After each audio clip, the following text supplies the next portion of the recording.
Hi, how are you? Hi, what's up? Nothing. Just woke up a couple hours ago. I was like, when you texted me asking to move it, I was like, yeah, because I was in bed like half I asleep. woke up at 12 because I was up like lately I've been not sleeping that well. I've been staying up till like 6. It's been Same, so bad. Yeah. same. And like, I haven't been able to sleep because my neck is like, or it was really hurting. And I was like, not even able to sleep because of it. It was like a sudden strain on my muscles every time I tried to sleep. But I'm better now, I think. So like what have you been up to the last time we saw each other? We saw each other like what, last week? Yeah, like last Sunday for our little picnic, which was really I cute. know. It seems so long ago though. I know. Like I feel because it was such a like it was shorter than our usual like outings, I guess. Yeah. But it was still something. At least that was the first time I've ever hung out with somebody all quarantine. So Yeah, yeah. exactly. Like y'all came for my like graduation drive out, but that wasn't like, we couldn't like Girl, I actually didn't even get to get out the car. You didn't even hear me. I was like, hello, and you, like who is that? And then I saw it and I was like, yay! But we didn't get to like hang out because that was like I mean that was last month, but I feel like a lot of people are a little bit more comfortable like hanging out in a intelligent manner. Like I don't think there's a reason to have like parties or anything, but like two or three people is fine. yeah, I didn't see any. You were the only person I've seen from school all quarantine. Mm. Wait, I have seen. No, at the protest, I saw Vivian at the protest, and I saw Christina Demard at the protest, like going on the train. But that was just like in a quick passing. So really, no one else, which sucks. Yeah. Did you do the graduation pictures? Did you see anyone? Um, no, I did not. What? Because I just did not think I was picture ready. Mm, Um, yeah, but it's fine. yeah, It's whatever. yeah. But yeah, I've just been like chilling since then. I was like in a really good mood for the last like the couple days after that outing. So I was like, yes, I finally had something to like look forward to. But like without something to look forward to, I'm just kind of like left all the time. I don't I know. know. I'm looking forward to getting my skateboard in the mail. It was shipped. They said they were supposed to ship it yesterday, which was on the 29th. Mhm. So I don't know. It should be coming the next couple weeks. You should have seen me. I was like, there's a playground next to my house, Mhm. and you know those things that like you go on. What is it? It's like you hold onto the handle and you slide across it. Like, oh yeah, I know what you're talking about. And the sound it makes when you hit the other end, like it clinks, Uh-huh. like you know the sound. I was hearing that outside my house. I was like, this sounds like a fucking skateboard. I thought it was a skateboard, so I went out. I was walking around the block. I was like, let me look for this motherfucking skateboard. It wasn't. It just turned out to be some kids on the handles just going back and forth on that.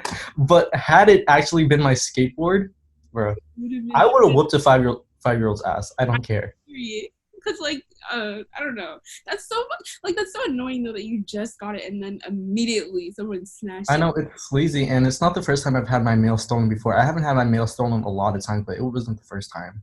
So yeah, Mhm. I was looking into getting like a Ring doorbell, but them shits are like $100, and I don't think it's that necessary. Like, Whoever's stealing just needs to stop. That's what needs yeah, to happen. I But would have to intervene if I ever caught them. exactly.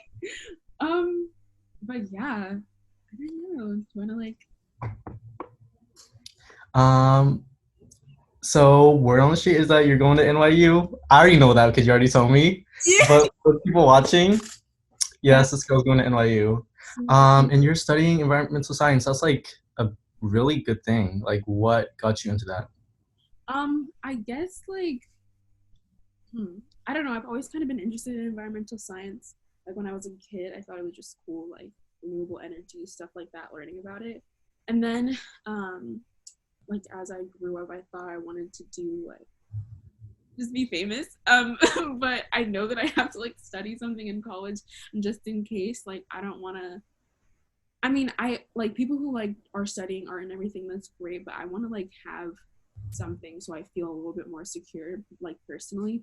So I think environmental studies is like a good thing to, have as a backup because I feel like, I don't know, it's just something to research and like help out other communities when you know like what's going on, like environmental injustice, environmental racism.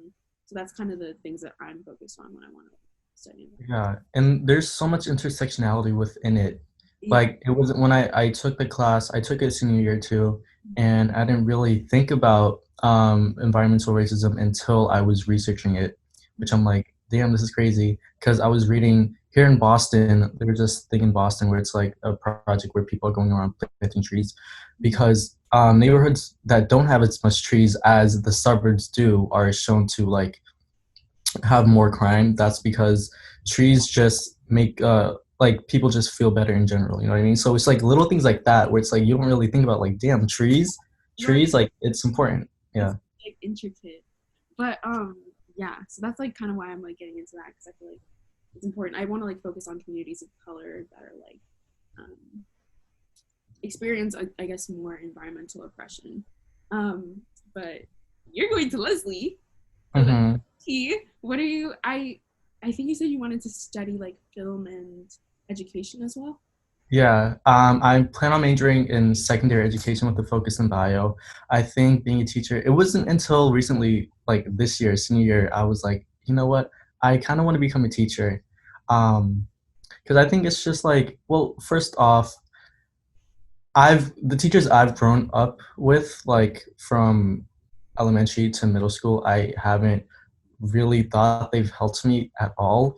It wasn't until I've had Dr. Vaya as a teacher, and I was like, fuck, this girl is super like cool and super smart and like and she knows so much about intersectionality like within bio itself. So I was like, and also Mr. Hackett too. Yeah. He is a really good teacher, Yeah. and haven't it, I've had male teachers before. I just did not think they were doing a good job. Mr. Hackett is really, really smart. So Mr. Hackett and Dr. Byer both have like kind of inspired me to like try to intervene and like with like kids and try to teach them. But I think it goes beyond just like teaching bio. I want to be there as like a mentor. Yeah. Because also that's like being a teacher, your job is just not to teach the subject, it's to just be there for your kids and be your support. Mm. So I really want that because I really didn't get that growing up. And I think also being like a gay teacher, I think that'd be cool for kids to have be like, yeah, my teacher's gay, and what about it? So that would be a serve. Yeah. And then film, like it's to my dream job is to be a director. So that's why I want to like at least study it. But it's just amazing, and I know like you're a film buff too. Like you love films too, and we share like the same likings, stuff, which is I think is cool. I think so much goes into film that we don't know that goes like behind the scenes, like movie magic and everything. I remember like as a kid watching behind the scenes in actor interviews and them talking about like how set was like. I was like, that's really cool, and I wanted to do that. That's so cool though. Like I feel like I don't know. I feel like we both kind of have the same like inclination to like we're very I feel like we're very artsy people, but also, you know, we're both studying science and I guess like having two plans like I don't know. I feel like with me I want to be like I want to keep up with my art. I want to be consistent with that, but I also want to have, you know, something that I can like really get out of college and like have a consistent career in, I guess. You know what I mean? Is it like that for you? Like, are you kind of studying like education because of that reason as well? Or like, Yeah, I think it's really I get really scared of people losing sight of the arts hmm, because it's a really important thing to have, and it shapes it's what culture is made out of. It shapes culture. So I just want to keep that alive. I think I don't really see, well, I see a lot of young creatives, but online. I don't feel like I'm ever like at school. I don't think I've ever been surrounded by like a large group of young creative people at school. Um, except for TAC. TAC is a different thing. I think everybody there is creative, so I get really inspired there. But yeah, I just want to be able to, just keep it alive and just keep my mind running. I feel like if I'm not being creative, then I might be a little more mentally unstable than I already am, which is not something we want. yeah, Yeah. No, I understand that. I feel like art is kind of like the basis of my existence. Like ever since I was a kid, I was like writing and doing. I was always singing, and people were getting annoyed. I was that girl like that would sing during. I was that girl that would sing during class and be so annoying. But like my voice is good, so. I mean, what did they expect? Come on now. No, but no, like I've always just been like a performer. I feel like as a kid, I was definitely more like extroverted. I was doing like theater and stuff like that, rapping for my friends at recess. I was literally rapping super bass for my friends at recess. And so I don't know, I just always been like, performer type of person. So like my question for you is like, do you feel like in your youth you were like artistic or did that kind of come later? Um, I think the funny thing is, I was more intro. I'm more extroverted than I was as a kid. I was very introverted as a kid, but I've always been artistic. But I was more of a writer and a. I don't want to say drawer because drawer is not a word, but I didn't paint or anything. I just drew. I'll just say artist. So like I drew on paper, and that's like basically all I did during class. Just drew, and people would come up to me and be like, "This is so good." One thing that pissed me off, they would be like, I know you traced this. I was like, no, fuck, I didn't. I did not trace it. You're mad because I'm actually good and you think I traced it? No. But yeah. So I was like writing short stories. I remember, I think up until seventh grade, I had like a Wattpad. I didn't really write that much. I bet you wrote a lot on Wattpad. Yep. I did. But I didn't write that much, but I was like obsessed with reading and everything. I think the first book I read on Wattpad, I think was this Hunger Games knockoff. Mhm. Like this Hunger Games type inspired story, which Yeah. I thought was cool. So yeah, just writing and drawing, like storytelling basically. I've always loved that. And I think it's interesting too because I think we both tell stories, but in different ways. I do it like during screenplays, but you do it in your songs, um, which is cool. And I want to get into like your music because I was looking through your SoundCloud page and I was listening to "A Girl Is a Gun," Mhm. which I really love, and I think it's the third oldest song you have posted. Um, and I was listening to it and I was like, this really sounds like one of Lana's unreleased like music, like songs. I don't know if that because I know she's your inspiration, but I don't know if that was your inspiration for the song. Because I was reading up on your off the cuff magazine interview, and you were listing like Lana, Callie, Frank Ocean, all these people. But my question is, like in the description of the song you wrote, I fluctuate between hating and loving this. Why is that? Oh my gosh. When people bring up my songs, I like don't remember what I did. So I'm like shocked. But like I think when I wrote that song, I was like, this is like really hard and like hardcore. But I was like, I don't know. I was listening, I couldn't tell if it was like good. I don't know. I do that with my music a lot. I'm like, is this even good though? Like, is this on beat? Like, is it giving? But like, yeah, I would listen to that song and be like, oh, this is so hard, and then I would be like, but it's not that good. So I don't know. I just like fluctuate between that with kind of all my songs, but especially that one. That's fair. I think that's the case for a lot of like artists. They just don't think their work is good enough. Mm-hmm. I think I have a lot of because when artists like have a vision in their head, like the vision is like perfect to them, but then when they execute it, it just simply cannot be as that. It's the same thing when I draw or like when I try to write a screenplay, but it's because if from my perspective, me looking at your music, I think it's perfect, but in your head, it's not that. So yeah, it's just like people like us. I think we're just like really tough on ourselves if we're trying to create something that means something to us, but it just doesn't come out like that. So Right. I think it's normal. It's like artist insecurity. And like I feel like yeah, like you said, a lot of artists are like that. But then when you're listening to it, like you're like, well, this is really good. Like why are you like feeling insecure about this? But then you also can understand from like an artist viewpoint, I guess. Yeah, it reminds me of I forgot his name. He was a famous painter. Like the story of him, he just like burned all his paintings. Do you know who I'm talking about? Oh my gosh. I feel like I have wait. It's not Michelangelo. It's not. I don't think it was Da Vinci. It Who was like one of those. Is it One one of those famous. I was gonna say Mozart. I think he's a musician. so it's like old timey type of artist? Yeah, Like oh like he's dead.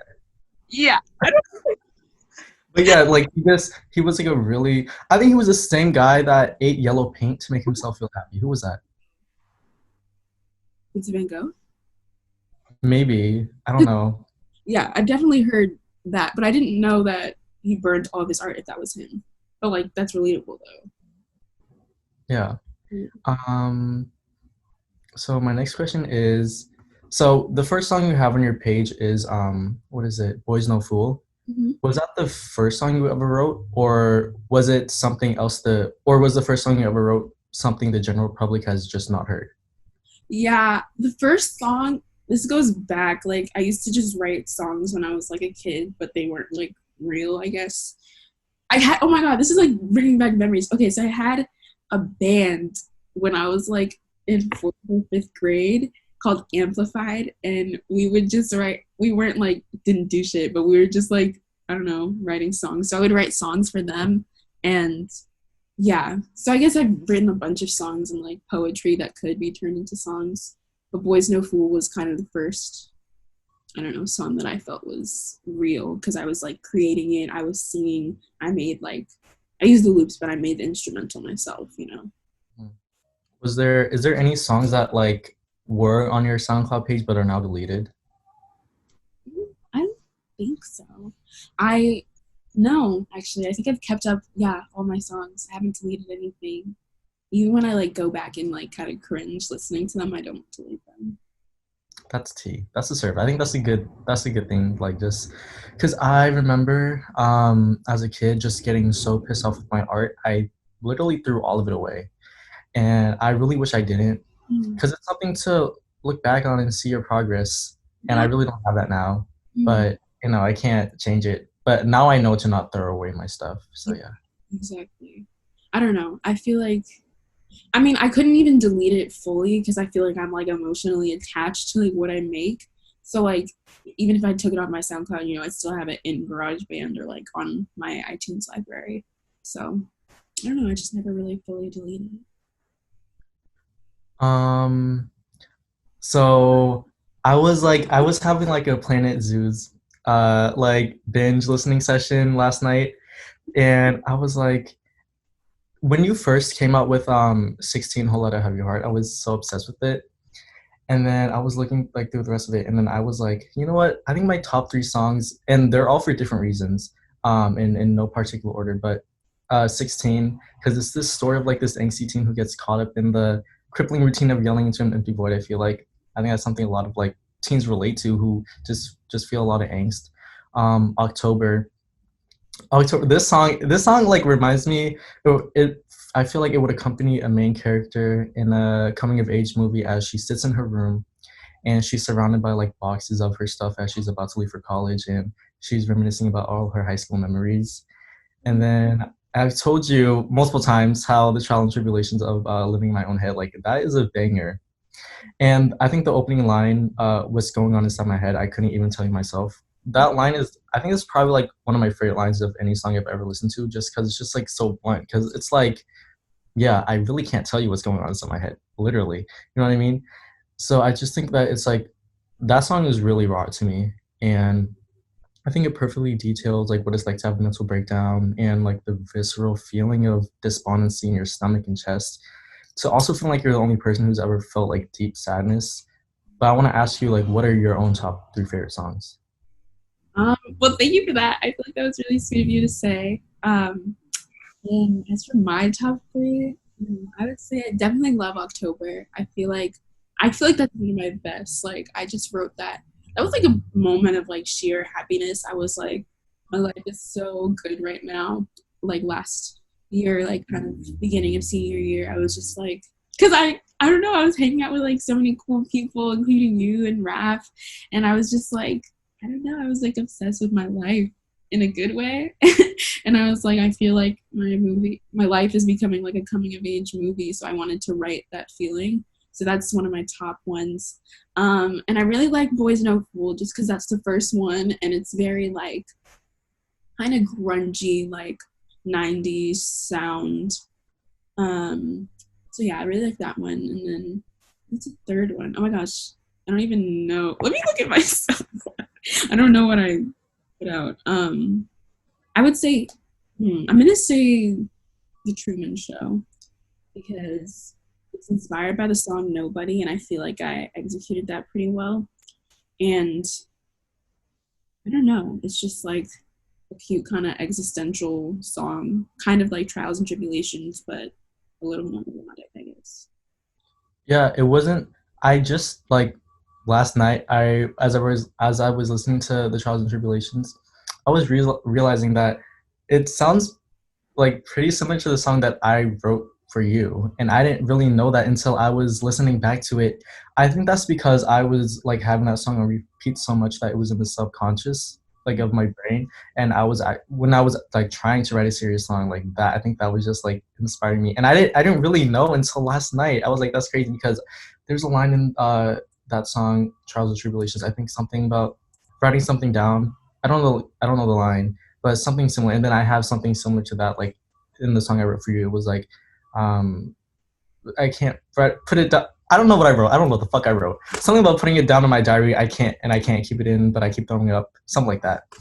But yeah, it was like weird how it was like pretty similar, like the theme and everything. I don't know. It was just interesting to me. Yeah.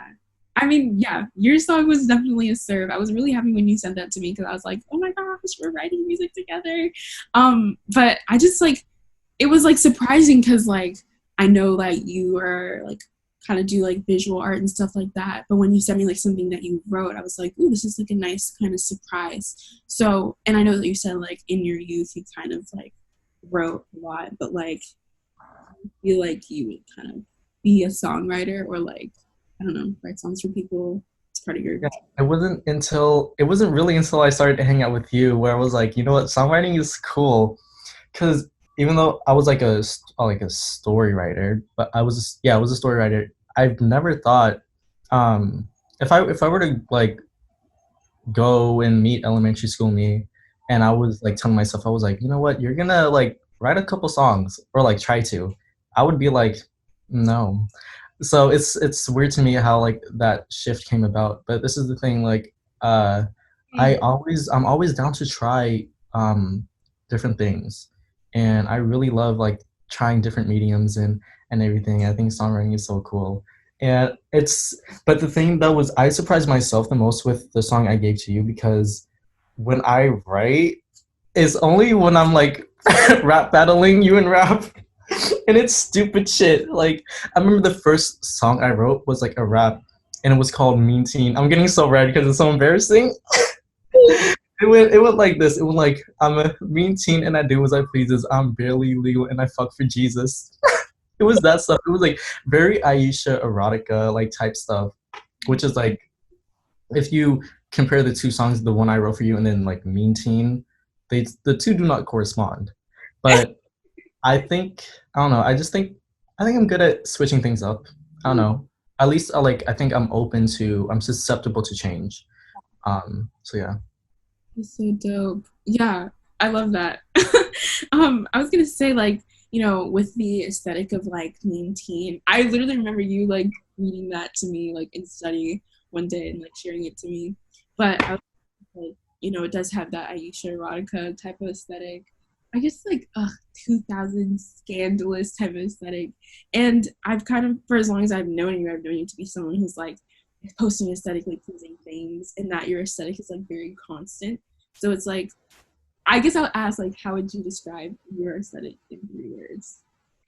Um, this is so hard because this thing I knew you were gonna ask this question, and I was trying to prep because it's like I think I switch it up so much because you can see me like this, like goth punk, but then I also have a pole in the back, so I'm very I also like the club boy aesthetic, like club kid stuff. And then I like to switch up to 2000s. So I think the 3 words I would probably go scary, scary, sexy, and clean. Yeah. I don't know why clean, but that's just me. But also I like to no. scratch that. Scary, sexy, and dirty. Uh, no, wait, what did I say? Scary? Wait, was the scary, sexy, and dirty, right? Yeah, yeah. Um, and that's literally the next question. Well, that was I have a similar question. My next question was similar. You said you describe your sound as the chiller side of riot girl type music. Um, but yeah, is that how you would also describe your visual aesthetic or something different? Ooh, I would say, like you have kind of switched up. I can't really describe like one aesthetic. I always am like, I feel like I fluctuate between a bunch, like hippie kinda is, riot girl, punk, goth, just a little bit. And like in general, I would say alts, but like it doesn't have to be like, constant gothic, really big. Um, but I would say like, well, you're asking like how I would describe my aesthetic or like something more specific. Yeah. Well, that was basically it. But since you asked me to say it in 3 words, you can say it in 3 words. Ooh, I would say ooh, spiritual, rough, and peaceful. I don't know, because I feel like spiritual and peaceful can like go together. But when I think of peaceful, I think of like I often have this like kind of girly aesthetic as well, like satin sheets, stuffed animals, stuff like that. So I feel like I kind of sometimes go into that. And spiritual is more like because I really like 70s and 60s counterculture, so that's like the hippie kind of part of me. And then rough could be like my alternative persuasion. I don't know. I was gonna say something. I was gonna say, well, I don't have 3 words, but I have like a phrase. I was gonna be like, a fragile thorned rose in a field of daisies. Like that's what it's like, but just not the like thorn rose itself, like the whole scenery, just like the thorn rose in a field of daisies. But it's also fragile, Yeah. because that's what I get from your music. Your music is very just like it's emotional and it's like like you're it's very like soft, and I think that's coming from your what's your moon? Sagittarius. I think that's coming from your Sagittarius moon. See, it's I got it memorized in my head. Your whole birth chart. I need to memorize Raf's birth chart. I don't have Rav's birth chart at all. All I know is that he's a Gemini. I'm, He's not on CoStar, I don't think. I'm pretty sure. I'm waiting, so I want to know. But I should memorize your birth chart because I really only know my own, and then I even get that mixed up sometimes. But I feel like I'm like a really strong Libra, and I feel like you're also a really strong Sagittarius. Yeah, and it's like because Nicki Minaj is a Sagittarius as well. I see a lot of similarities between me and her, but listen, as soon as she started collabing with 6ix9ine, I was like, I don't know if I want to be a Sagittarius no more.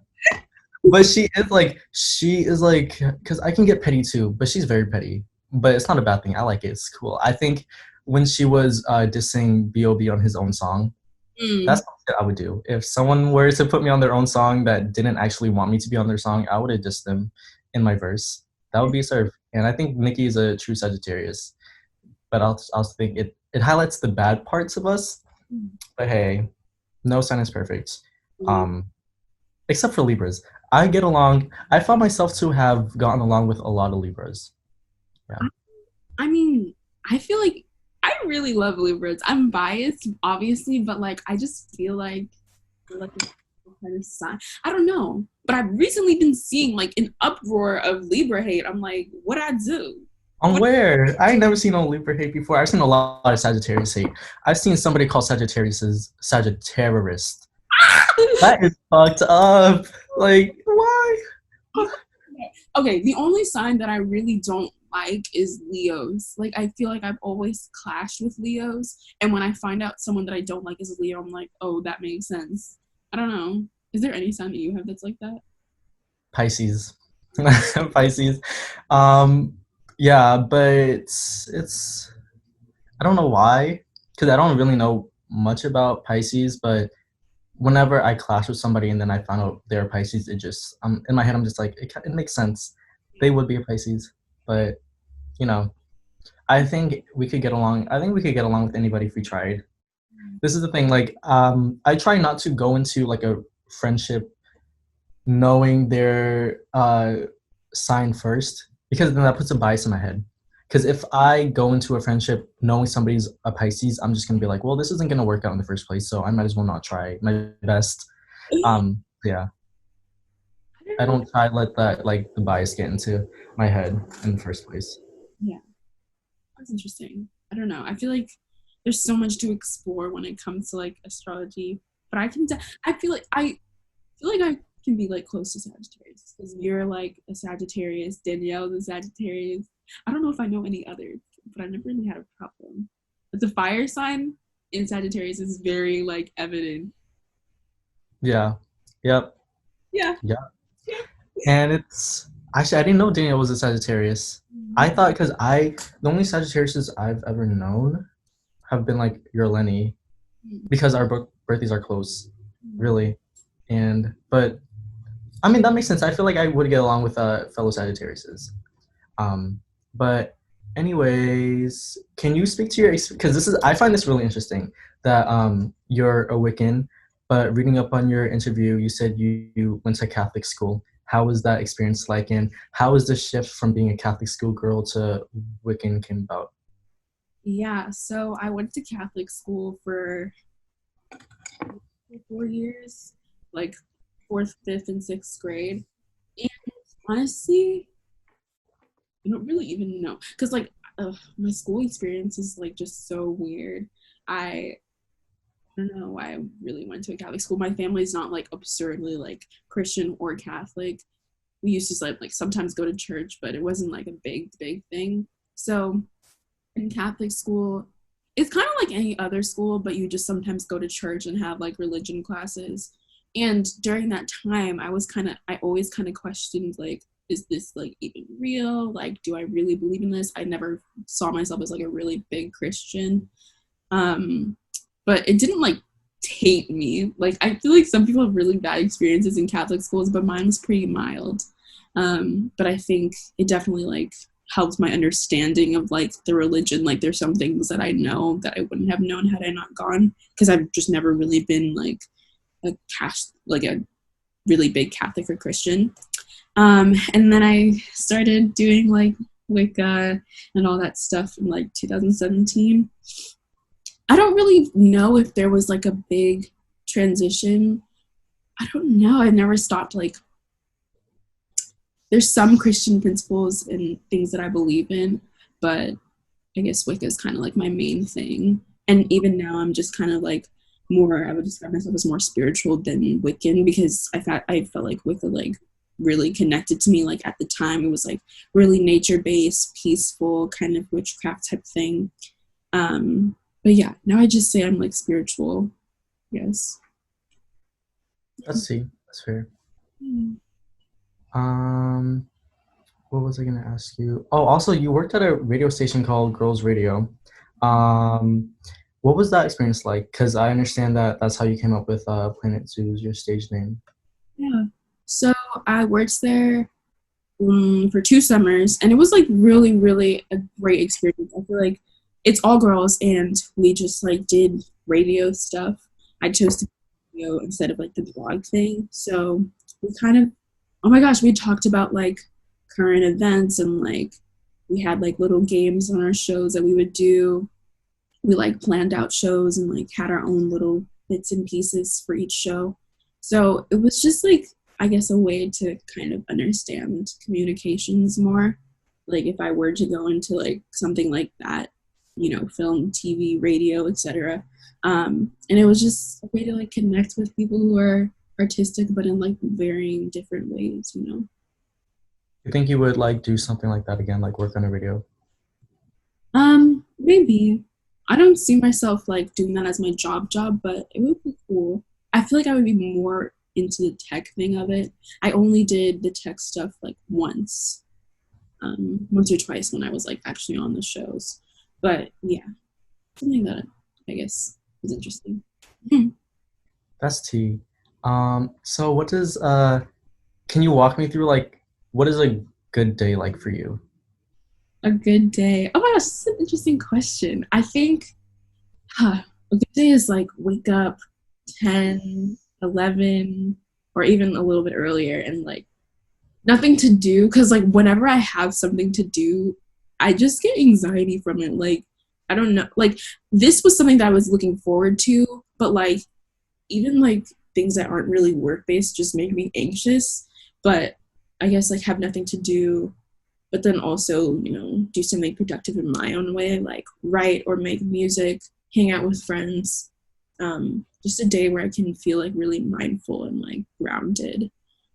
And yeah, that would be a good day for me. What about you? Um, let's see. I think I think a good day can come in so many different ways for me. I think if I'm having like a day to myself, I think I would be waking up around 9.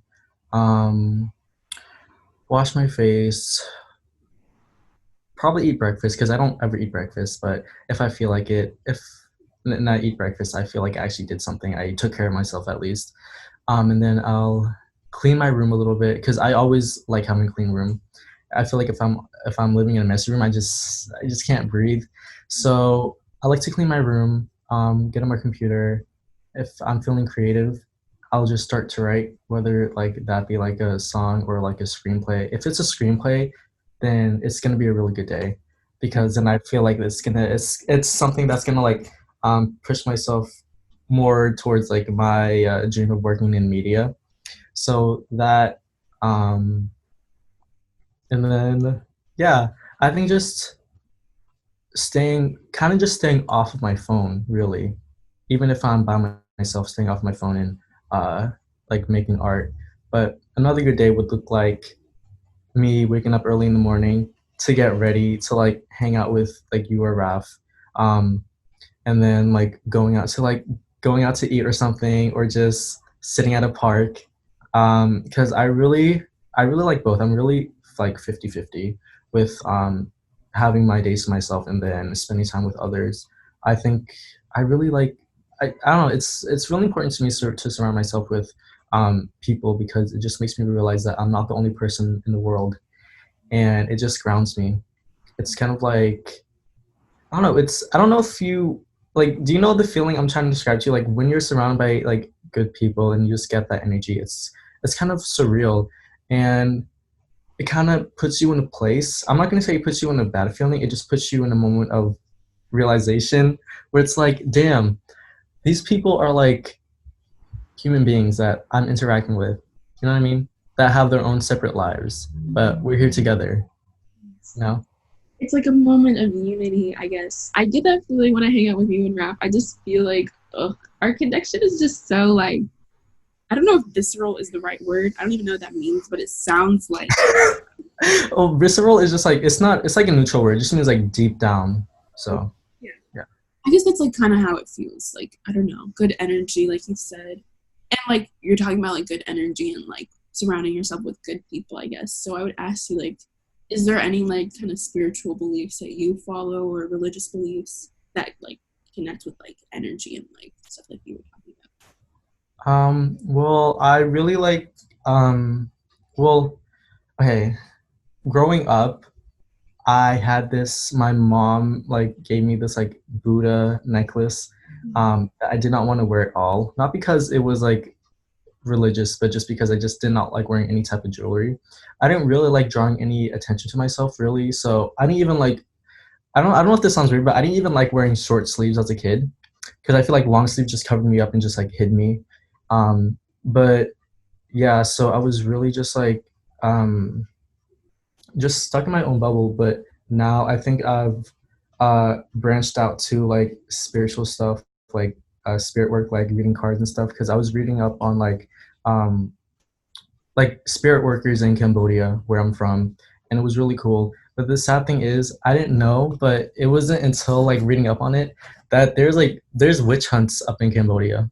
Like people think that there are witches there, and honestly, I don't know if they're there. I know there's spirit workers, but I don't know if there's actual witches. But people like if and it's a thing in like poor countries where people who are going through hard times, they'll find a way to blame it on somebody else, so people there blame it on witches, and then they go out there and find spirit workers and kill them.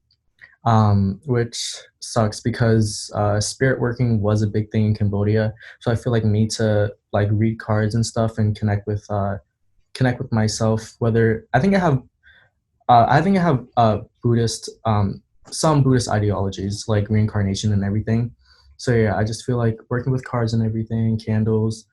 It's I don't think it's like witchcraft, but just connecting like with my culture. So yeah, that makes sense. It does.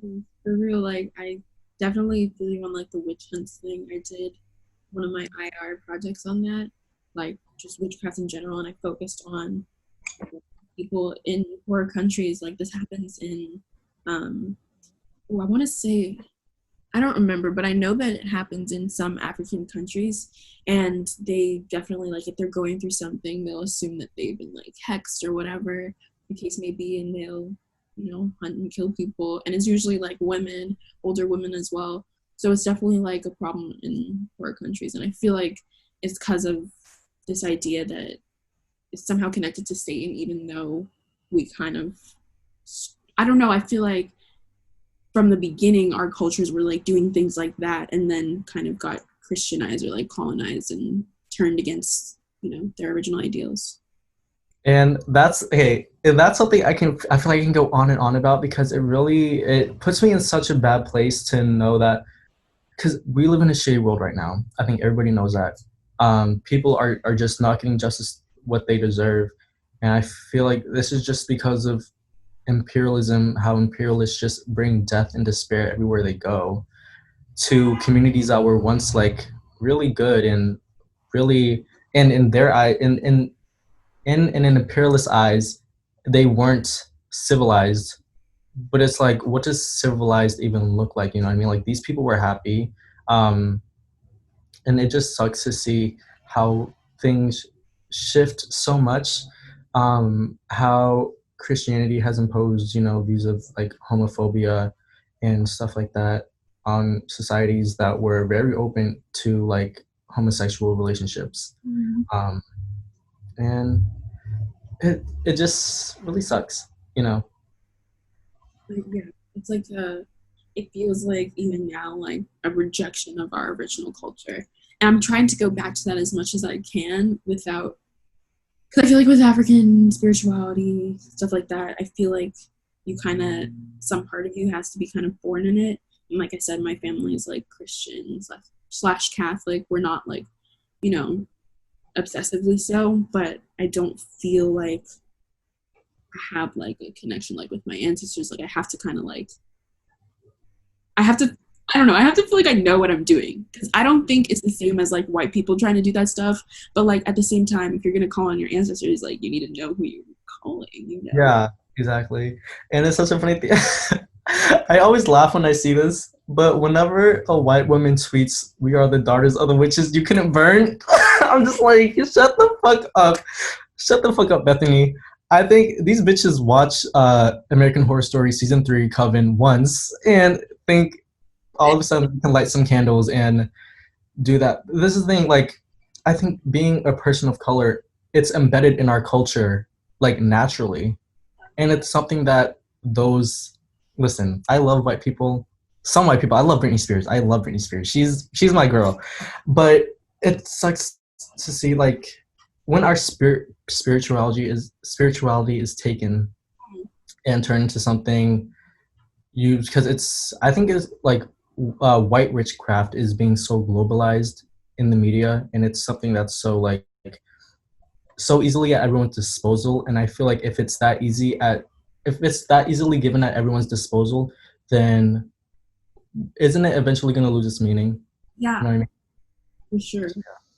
I feel that way. I feel like there's definitely like some sort of like aesthetic value to like the practice of witchcraft, but I feel like it's kind of more Tumblr witchcraft, not to like discredit people who like are doing that, because that is a lot of like Wicca is like rooted in like the cute stuff and the aesthetically pleasing stuff.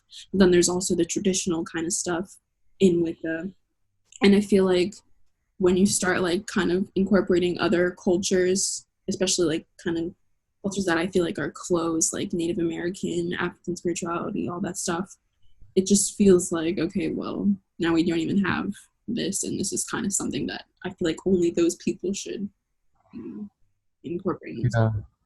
I was seeing that thing. I think it was I was seeing that thing on TikTok where people were just using sage for the sake of it. I knew sage was to ward off bad spirits, but I didn't know where it came from, and it wasn't until I learned that sage is like a thing that can be over harvest, and it means a lot of things to Native Americans. And I think it was Nikita Dragon who was like putting sage in her makeup kits. I don't know if it was her, but some makeup artists, they were putting sage in their like boxes, Mhm. and they were over harvesting it. And like that's the thing I'm talking about. Like it's when it comes down to an aesthetic value, it's just gross. And whenever someone tries to speak up about it, there's always that one person that's like, it's not a big deal. You know what I mean? So it's like it's Mhm. just aggravating, and I guess, but I think that's just the culture we live in. Like people like us who try to speak up against things, we're just called sensitive. But it's like it just means a shit ton to us. You know what I mean? And they won't ever get that. They won't. And that's the sad part about it. But like, also, I just feel like let whatever happens happen to them. Like, if you're messing with certain things that you aren't even culturally connected to, like whatever happens, that's on you, baby. Because it's Yeah. Oh my god. The that was you, the white girl that was calling on Papa Legba. And, Aqua Legba. She got what was coming to her. She got her comeuppance. and the fact that I think she was like doing it against her like black girlfriend. Like, girl, what? What Yeah. word? He's for Yeah. us. Okay? Like, oh my god. And I wouldn't even like, even though I'm like, Nigerian and like a lot of that stuff is rooted in like African culture, I wouldn't call on people like if I didn't know what I was doing. Like that Santeria is something that you kind of have to be invited into and initiated into. And I'm like not one of those people, but like I feel like there's certain like elements of it that, or I guess like certain parts of it that are like just general spirituality, but at the same time it's like I'm not gonna do the most if I don't really have a deep understanding of it, even if I'm from, and if you're not, you just should be doing it, period. It's really, people don't realize it's really dangerous stuff. That's why only like you can only really find it practiced within a really a subsection of people, because they know what's going on. And I also think, wait, have you ever visited Nigeria? Mm-hmm. Do you plan on it? I think so. I don't know. It's not like a big idea in my mind, but I guess I should go once to the motherland. I don't know. I think it's a well. I think for people like us, I don't think it's like necessary because not everyone has the financial like circumstances to be able to do that. But I've only visited like Cambodia, I think once when I was like 10. Um, I at the time I didn't realize how much I should have appreciated it because I was in the countryside and it was really poor, and it was such a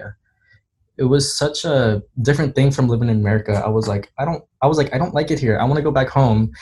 And but it was like I think but now if I were to go back, I would appreciate it more because it is a beautiful place. Like the temples and everything, like the architecture is gorgeous. And it's so, I think when we get out of the mindset of the Western world, like with Western architecture, we really see how um like talented and creative people outside of America are.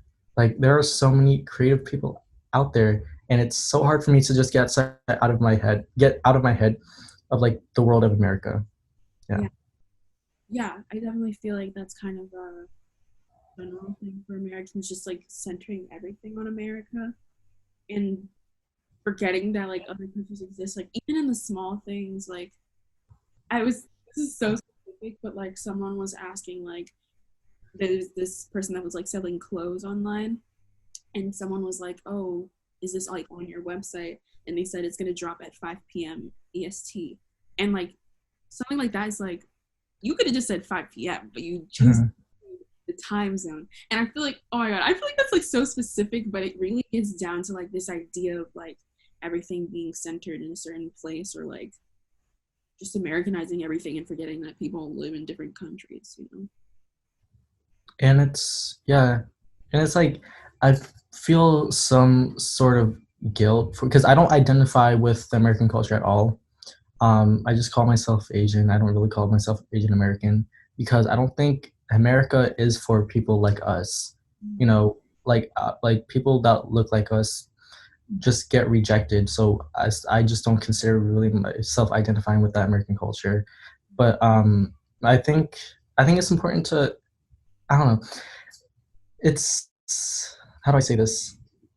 I think once we start holding accountability for ourselves as Americans, the way that the land we're on does not belong to us. Like once we start holding accountability for that, I think that's when change starts to happen because people just don't hold accountability for themselves. Like even though I had nothing to do with white people pushing out the Native Americans, it's like at the same time I live on this land that Exactly. didn't belong to me. So yeah, Stolen land. And I don't know. I feel like I don't know. Sometimes I wish I was like born in Nigeria and then moved here. My life would be so different. Like I feel like my ideas would be so different. And I don't know. But there's definitely like elements of like Black American culture that I can identify with. But sometimes I just be like, I'm not American. I don't really. I don't know her. Yeah, Yeah. but if 5-year old you was sitting right in front of you, um, what would your child self say to you? Or like, yeah, what would they say to you? Or if they would ask you a question, what would it be? Mm, it would be, I guess my 5-year-old self would ask like if I'm living the life that I expected myself to be living. Because I think when you're really young, you really have no idea like how you're gonna turn out as a teenager. You have this like idea in your head, think you're gonna be this way, like what the movies say and all that.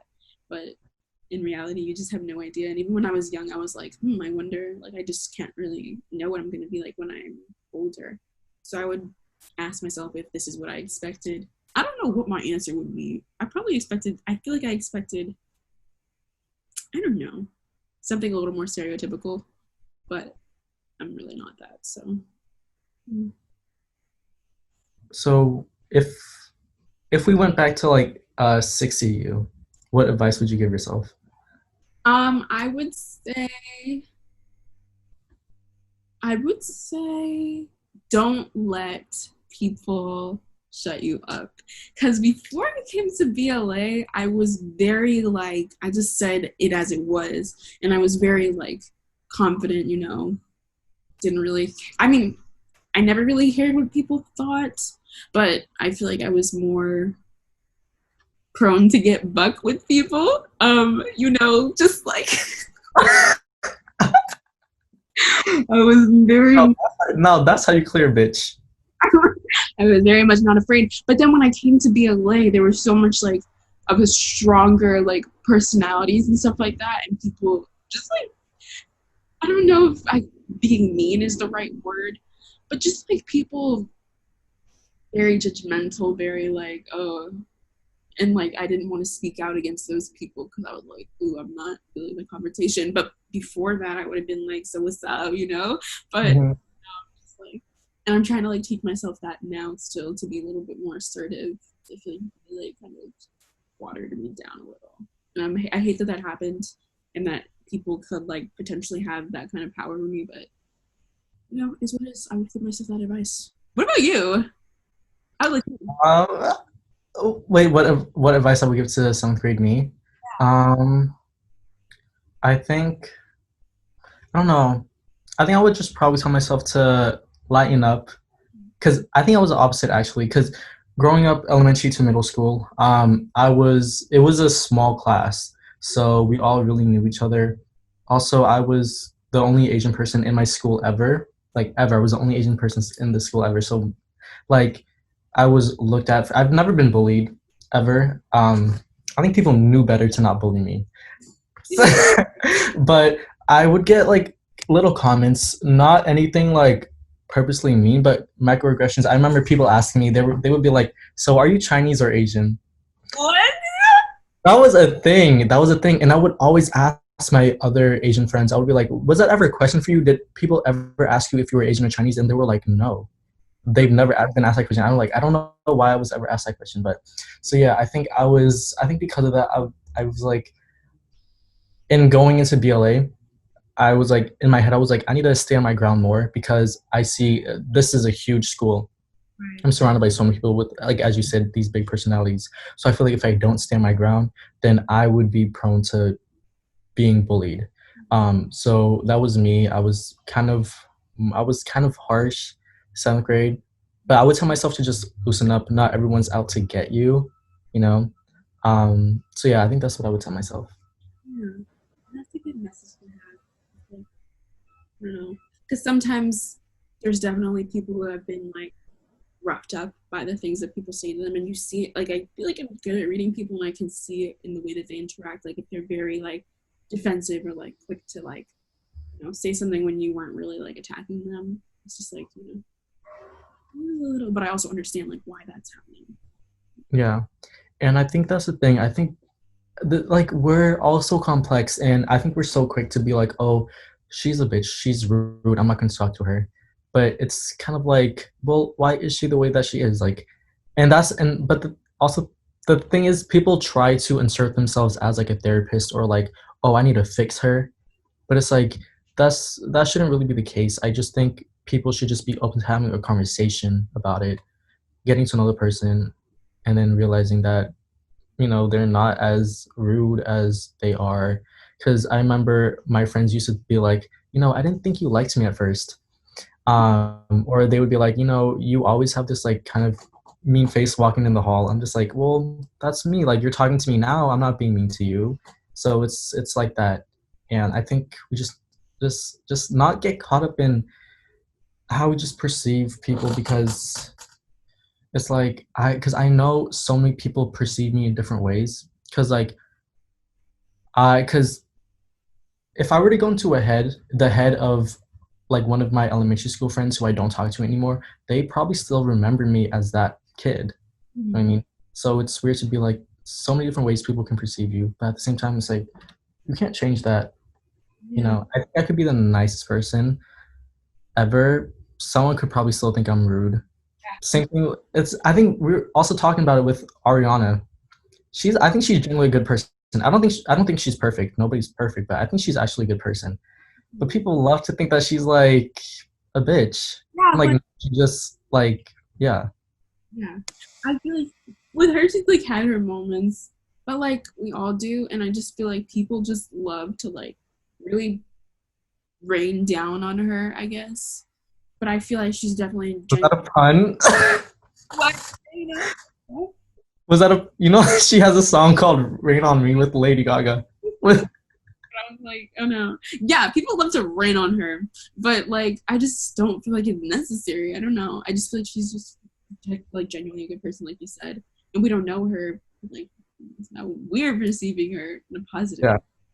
Um, and yeah, I definitely like identify with you being like, well, just because someone like seems negative doesn't mean they actually are. Because I remember at Girls Radio, it was a lot of like women of color mainly, and I would sometimes find that like sometimes black girls can be really mean and like just like I don't know. And I would think like, why are we kind of this way? Just very like kind of catty toward each other, but in a very culturally specific way. But when you get down to it, like we would tell our stories, and the girls that would be like, really shady or really like in your face were people that were like really going through a lot. And I don't think it's necessarily like bad to be like that person who's very bold, but sometimes it can be like, I don't know, it just feels like really negative. But then you find out like, okay, this is why you react to people this way. This is why you're very like tough, because like when you grow up in a certain environment, it definitely like, I don't know, skews your perception of people and makes you bulk yourself up when in reality you're just very fragile. Yeah. And oh my god, it's like talking about it now, it's like there really is so much intersectionality with literally everything. Like, people love to just make things like clear cut, black and white, but everything's a gray area. Everything's a gray area, and it's like time is fake. Time doesn't exist. Only time is relative. It's only there it's only there to put things in context, you know. And it's just I don't know what I was gonna where I was gonna go with that. Fuck, why did I say that? That's so.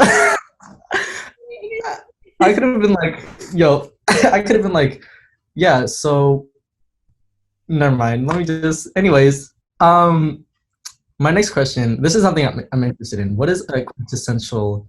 What is like a quintessential Zuzu playlist look like? Like if it was if it was a soundtrack of your life, like a couple songs. Soundtrack of my life. Ugh, there would definitely be a lot of sad music. I just feel like I'm not. I try not to describe myself as a sad person, but like I'm definitely my personality is definitely rooted in being depressed and like just melancholy, and there would be a lot of sad York songs. I don't know. I just feel like her songs are very like it's the type of music that really moves you in a way that I feel like no other music has moved me, and I'm like I connect with this so hard. It's just like not necessarily sad, but very emotional. So there'd definitely be Bjork on there. Um, a lot of like classic rock because I was really obsessed with it in freshman year.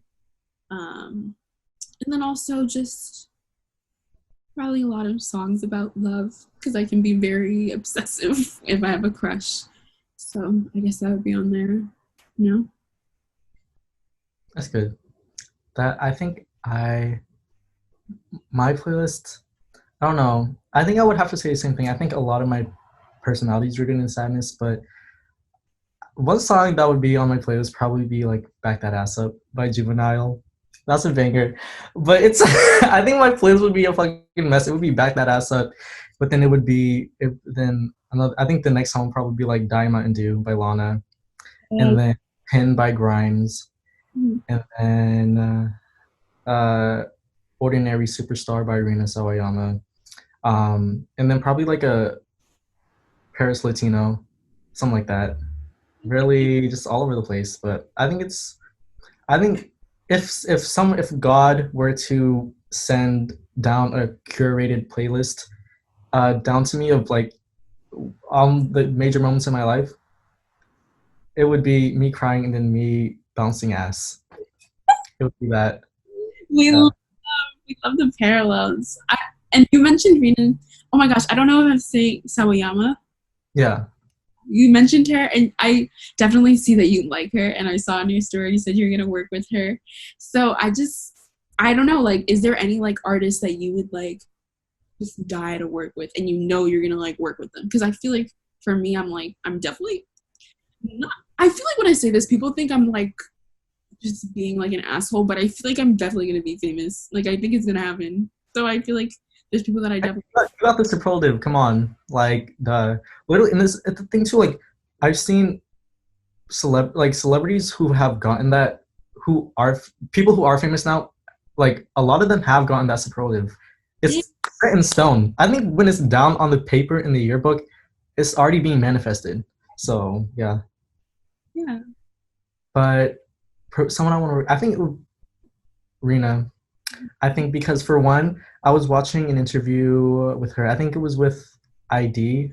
Yeah, her ID interview, and she was talking. I see a lot of parallels between me and her. She was talking about how uh, she grew up in the UK and she rejected a lot of her Asian heritage because of what people were saying. That's the same thing with me, but then now she's embracing it and she's embraced it in her music. And I'm like, oh, that's dope. That's shit. That's stuff I want to do. Um, so it would definitely be her. I don't know how I would work with her. It would either I don't know if I would be like directing a music video or choreographing something or maybe writing a song. Maybe all three. I don't know, but it would be her. And then someone else I want to work with. I think I would want to work with like an actress. I think a cool actress to work with would probably be um I don't know. I think Zendaya.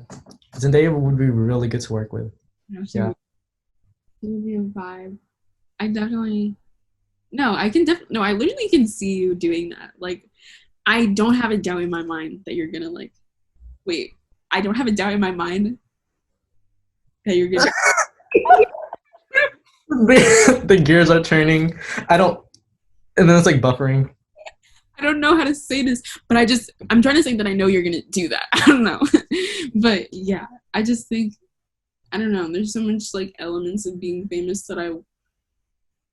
The reason that I want to be famous is so that I can do the things that I like art, and not have to worry about is this gonna pay my bills though. Like I need to be financially secure doing what I want to do. It's not that I don't want to do environmental studies, but it's more like okay, but I want to do this as my main thing, and have that money off that. Yeah, and it's important because I see a lot of people who are stuck in some career paths that they do not enjoy at all, Yeah. and they do that until the day they die. And it's like I just don't think that me and you are put on this earth to do something we don't enjoy. I think me and you are put here to actually like do shit. Um, and that's sometimes when I get down on myself and I'm like, fuck, why am I here? I just remember I'm like, I think I'm like, well, I like can do stuff. I have like some talent, I think, and I think it can only get better. Like I can only improve. So yeah. Yeah. Well, I'm gonna say thank you for having this discussion with me. I feel like we can talk more about this, and like it doesn't have to be recorded, but I feel like I just wanted to like manifest this like celebrity interview type of thing. I was feeling like I wanted to do that, and I thank you for having this discussion with me. But of course, it was so fun. I would love to do it. I would love to do it again. I would love to do it with me and you talking, probably maybe talking with another person. I think that'd be really cool. Be awesome. But yeah, it was really nice, and I hope to see you once I get my skateboard in the mail. We can go skating together whenever that is. Maybe in another month. But yeah. Love you. Mwah.